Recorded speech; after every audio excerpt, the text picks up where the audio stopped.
Halo teman-teman, kembali lagi bersama saya Yosef di dalam Bahas Bisnis with Yosef Abbas. Di episode kali ini saya ingin bertanya, apakah kamu pernah mendengar kenapa ada seseorang atau sebuah brand, sebuah toko yang kalau misalnya diskon besar itu banyak yang beli, tapi kalau kita nggak ngasih diskon yang lebih besar dari yang lainnya kok sepi ya? Dan ini dialami bukan hanya oleh toko saja atau seller marketplace saja, tapi mungkin buat kita yang penjual, seorang penjual sales mobil, kenapa kalau kita ngasih diskon ke customer kita, diskon besar-besaran mereka beli, bahkan harus motong dari komisi kita gitu ya. Tapi kalau kita diskonnya kecil-kecil aja, itu kok nggak beli ke kita, padahal ada toko lain, ada brand lain yang dia kalau misalnya ada promo, itu promonya nggak pernah potong harganya itu besar-besaran. Mungkin diskonnya hanya sedikit saja dibandingkan dengan brand-brand lainnya atau toko-toko lainnya. Tapi kenapa setiap dia diskon, kok orang belinya itu seperti berbondong-bondong, dan itu tingkatnya itu mirip kalau kita yang punya toko yang diskonnya itu besar-besaran. Nah, pernahkah kamu menemui hal seperti ini? Dimana customer hanya beli kalau kamu kasih diskon ini besar-besaran. Kalau kasih diskon kecil, mereka masih nggak beli.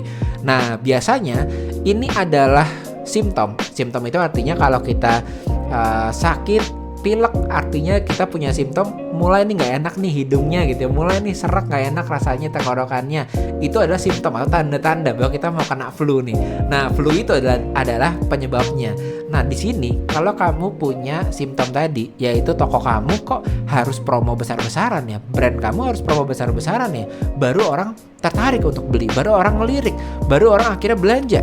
Di sini berarti adalah sebuah simptom pada masalah yang sebenarnya terjadi, yaitu kekuatan brand kamu ini belum kuat atau belum besar atau belum punya influence untuk pada akhirnya bisa memiliki kekuatan agar orang bisa membeli atau loyal terhadap brand kamu.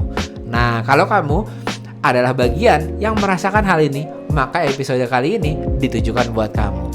Jadi ada beberapa brand yang memang ciri-cirinya atau toko itu ciri-cirinya itu sebuah brand ini bukan gagal membangun brand karena mereka sudah berusaha membangun brand, membangun kekuatan brandnya itu dengan susah payah lalu gagal. Tapi kebanyakan dari kita justru belum pernah melakukan aktivitas apa-apa untuk membangun brand. Dan biasanya juga belum pernah meluangkan budget kita atau budget marketing kita untuk tujuan membangun brand tersebut. Kenapa? Karena memang seperti kebanyakan dari kita melihat kalau budget bangun brand itu, ya saya nggak tahu kamu setuju atau tidak, tapi budget bangun brand itu adalah budget yang ROI-nya atau kembalinya uang itu tidak jelas, dan karena itu dikategorikan menjadi budget buang uang, betul ya? Dan kalau kamu setuju, dan saya juga pernah berada di posisi yang sama tersebut, baik membangun sebuah toko ataupun membangun personal brand, membangun brand yang untuk menaikkan menjadi seorang kreator. Nah, ada budget-budget yang memang kalau kita tidak meluangkan, itu ya tidak ada efeknya ke personal brand ataupun ke brand kita. Jadi dengan kata lain, kebanyakan dari toko itu tidak memiliki brand yang kuat karena memang nggak ada sama sekali aktivitas untuk membangun brand tersebut. Bukan karena gagal membangun brandnya. Nah, ini juga sama nih buat kita seorang kreator. Jadi yang jelas adalah kalau kita nggak suka ngasih diskon besar, atau bukan hanya diskonnya, tapi beberapa toko ini memiliki karakter juga yang kenapa ya kalau kita nggak iklan besar-besaran, lalu kita juga nggak ada pembelian. Jadi kalau iklannya berhenti, maka transaksinya pun berhenti.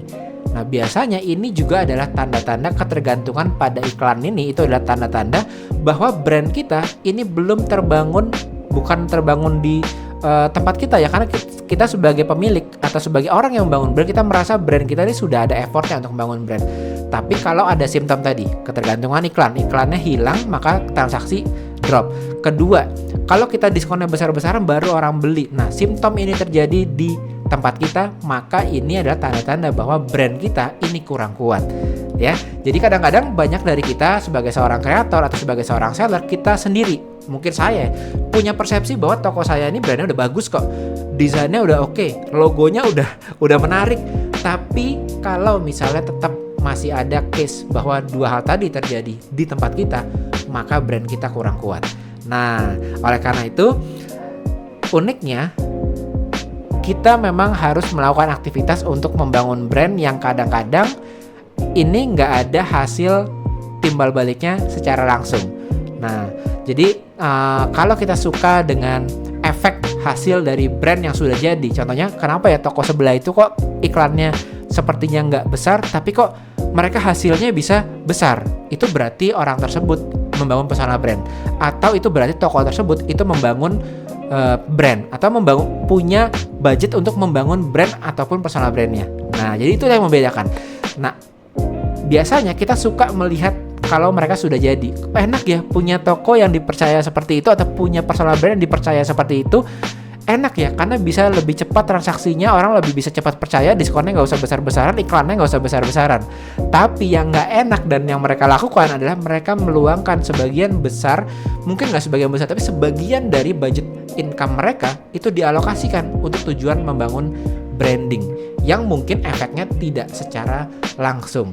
Nah, inilah yang akan kita bahas dalam episode kita kali ini, yaitu jika ada dua toko, dua-duanya sama-sama kasih diskon, dua-duanya sama-sama bagus desainnya, dua-duanya sama-sama beriklan, tetapi toko yang satu ini membangun personal brandnya, atau membangun, kalau toko berarti membangun brandnya, artinya ada budget yang diluangkan untuk aktivitasnya membangun brand, maka sebetulnya dalam jangka panjang toko yang membangun brand secara perlahan ini pada akhirnya akan berkurang jumlah diskon yang harus dikeluarkan, dan juga akan berkurang jumlah budget advertising yang akan diluangkan. Kalaupun tidak mengurangi jumlah advertisingnya, maka dengan budget yang sama akan mendapatkannya lebih banyak karena ada kekuatan brandnya.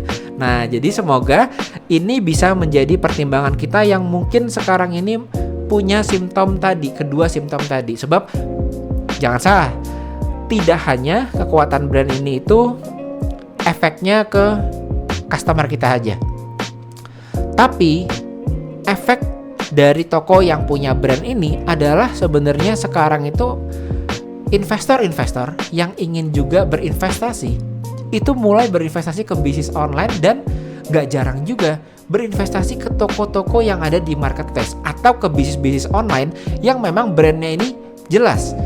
Nah, karena investor ini melihat dari sisi yang sedikit berbeda, yaitu kalau kita melihat bisnis contohnya ya, seperti Coca-Cola, brand yang besar ya, itu di brand atau perusahaan yang internasional, mereka itu biasanya financial statement atau laporan keuangannya itu harus open to public karena sudah IPO. Artinya semua orang di dunia ini bisa melihat performa laporan keuangannya dari perusahaan Coca-Cola tersebut ya, perusahaan besar. Kalau kita melihat di sana, di laporan keuangan tersebut, maka kita juga bisa melihat nilai valuasi dari brand itu biasanya jauh mengalahkan jika Coca-Cola ini ditotal semuanya. Stok barang Coca-Cola seluruh dunia ditotal dengan jumlah warehouse Coca-Cola, dengan jumlah armada pengiriman Coca-Cola, itu semua ditotal, nilai valuasi brandnya ini biasanya masih lebih tinggi. Jadi kalau kita sebagai seorang seller, biasanya adalah kalau kita punya stok barang nih di warehouse kita, itu kita total semuanya dengan total aset-aset yang kita punya. Kekuatan brand ini biasanya valuasinya lebih besar dari itu semua. Nah, inilah yang nantinya membuat toko kamu ini bisa diinvest oleh investor. Karena investor melihat tidak hanya aset fisik yang kamu miliki, tapi juga aset intangible seperti brand yang kamu miliki. Dan yang paling penting juga adalah banyak sekarang orang atau karyawan kita sendiri yang memilih bekerja itu di tempat yang punya kekuatan brand yang baik untuk dirinya dia sendiri. Misalnya saya lebih mau bekerja di perusahaan Coca-Cola ya. Kalau misalnya lokal brand atau di seller di marketplace, maka ada dua toko yang berbeda. Saya lebih mau bekerja sebagai seorang karyawan di toko yang sudah punya nama ketimbang toko yang sama-sama toko seller marketplace tapi jualannya ini tidak membangun brandnya. Nah, ini berpengaruh loh kepada turnover atau masuk keluarnya karyawan kamu sendiri. Bahkan personal brand pun itu juga berlaku sama. Itulah sebabnya saya sendiri juga membangun personal brand di sosial media itu bukan hanya untuk orang-orang di luar saja, atau bukan hanya untuk mendapatkan awareness atau exposure di online saja. Tapi saya juga sadar, dan kita semua sebagai pemilik bisnis itu biasanya juga sadar bahwa karyawan kita juga akan percaya jika kita tampil dan pada akhirnya bisa dipercaya dan memiliki personal brand juga. Jadi brand itu punya kekuatan yang ekstra dibandingkan jika kamu tidak membangun personal brand. Nah, semoga insight ini bisa berguna buat kamu. Paling tidak di awal tahun 2025 ini kamu bisa mulai berpikir dalam jangka yang lebih panjang lagi, mempersiapkan brand kamu, membangun brand untuk jangka panjang, meluangkan budget untuk bangun brand toko ataupun bangun personal brand kamu.